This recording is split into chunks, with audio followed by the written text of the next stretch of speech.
Halo semua, hari ini kita belajar mengenai kriptografi dan hash function. Jadi di kriptografi itu terdapat dua jenis, ada kriptografi simetris dan asimetris. Seperti bagan yang saya tampilkan di sini, saya ilustrasikan seperti Budi mengirim pesan "Halo Ani", kemudian dienkripsi, kemudian mendapatkan kode 6EB6 dan seterusnya, kemudian didekripsi, kemudian Ani menerima pesan "Halo Ani" menggunakan secret key atau kunci rahasia yang sama. Jadi penjelasannya bagaimana? Budi ingin mengirim pesan rahasia ke Ani dengan mengirimkan pesan "Halo Ani". Kemudian ia mengenkripsi pesan tersebut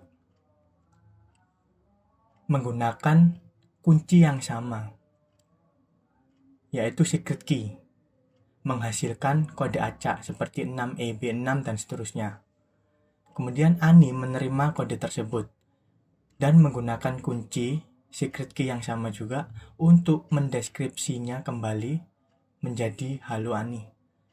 Ini disebut sebagai kriptografi simetris karena kunci untuk mengenkripsi dan mendekripsi adalah sama. Kelemahan kriptografi simetris ini adalah jika seseorang mencuri secret key, semua pesan bisa dibaca. Dan yang kedua, itu harus ada cara aman untuk membagikan kunci rahasia di awal. Jenis yang kedua yaitu kripto asimetris. Seperti yang saya paparkan di sini, Budi mengirim "Halo Ani", kemudian dienkripsi, ada kode acak 6EB6 dan seterusnya, kemudian didekripsi, kemudian Ani menerima pesan "Halo Ani" menggunakan public key Ani dan private key Ani. Nah, penjelasannya bagaimana? Yaitu, kali ini Budi mengenkripsi pesan "Halo Ani" menggunakan public key milik Ani. Hasilnya tetap berupa kode seperti 6EB6 dan seterusnya, tapi hanya bisa didekripsi oleh private key milik Ani. Ani menerima pesan dan menggunakan private key-nya untuk membuka pesan. Ini disebut kriptografi asimetris. Karena kunci untuk mengenkripsi dan dekripsi itu berbeda. Dan keunggulan dari kriptografi asimetris ini yaitu tidak perlu berbagi kunci rahasia. Dan yang kedua, aman untuk komunikasi terbuka. Public key bisa dibagikan ke siapapun. Jadi, kesimpulan sederhananya yaitu jenis kriptografi simetris itu kunci yang dipakai hanya satu kunci rahasia dan dibagi ke publik semuanya. Kemudian aman untuk komunikasi pribadi yang tertutup seperti WhatsApp dan sebagainya. Kemudian kriptografi asimetris itu kunci yang dipakai itu kunci public key dan private key. Aman untuk komunikasi terbuka, seperti email, kripto, dan sebagainya. Kemudian kita lanjut ke fungsi hash atau hash function. Jadi penjelasan ilustrasi fungsi hash itu terdapat data, kemudian "Halo Ani" hash function, kemudian ada kode acak, lalu ada fixed length hash atau DIX. Nah, apa itu hash function? Hash function adalah fungsi matematika yang mengubah data berukuran berapapun, bisa pendek atau panjang, kemudian menjadi kode unik dengan panjang tetap, disebut hash atau DIX, dan tidak bisa dibalik, tidak bisa mendapatkan data asli dari hasil hash. Penjelasan contoh, misalnya kita punya pesan atau kamu punya pesan nih, "Halo Ani". pesan ini dimasukkan ke dalam hash function.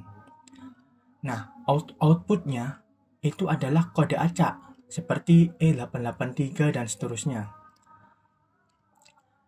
Namun, tidak peduli panjang pesan aslinya, hasil hashnya selalu panjang tetap.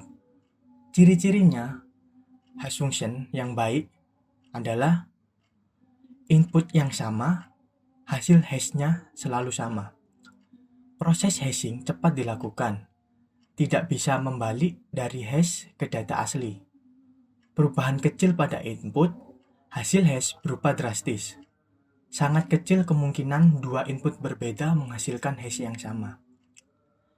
Nah, kegunaan hash dalam dunia nyata yaitu pertama, penyimpanan password aman, disimpan dalam bentuk hash bukan asli. Kemudian verifikasi integritas file atau data.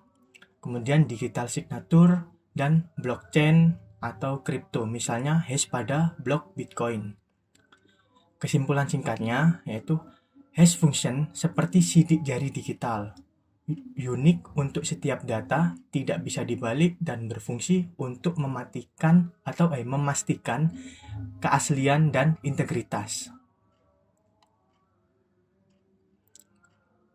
Kita lanjut ke penjelasan ilustrasi digital signature. Digital signature itu adalah tanda tangan elektronik untuk menjamin keaslian dan integritas data, serta untuk memastikan bahwa data benar-benar berasal dari pengirim yang sah. Di bagian pertama, yaitu sign-in atau penandatanganan. Jadi penjelasannya yaitu hash function itu digunakan untuk membuat sidik jari digital dari data. Nah, hash tersebut dienkripsi dengan kunci privat milik pengirim. Inilah yang menjadi digital signature. Kemudian, terdapat sertifikat digital yang menyimpan identitas dan public key si pengirim ikut dilampirkan.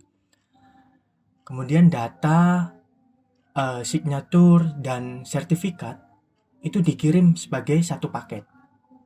Nah, satu paket ini itu disebut dengan digitally signed data. Kemudian bagian 2 yaitu verification atau verifikasi tanda tangan. Jadi penjelasannya yaitu penerima menghitung ulang hasil dari data hasil. Penerima itu menghitung ulang hash dari data asli. Nah, lalu signature yang merupakan hash terenkripsi dengan private key itu didekripsi menggunakan public key pengirim. Nah, hasil decrypt ini dibandingkan dengan hash yang dihitung ulang, jika sama berarti data tidak bisa diubah atau integritas terjaga. Data memang berasal dari pengirim yang sah, karena hanya dia yang punya private key. Nah, jika tidak sama, berarti data mungkin diubah atau signature palsu. Jadi, kesimpulannya, digital signature adalah gabungan hash function dan enkripsi asimetris digunakan untuk membuktikan bahwa data itu asli, tidak diubah, dan dikirim oleh orang yang tepat. Baik, cukup video pembelajaran untuk hari ini. Terima kasih, sampai jumpa di video selanjutnya.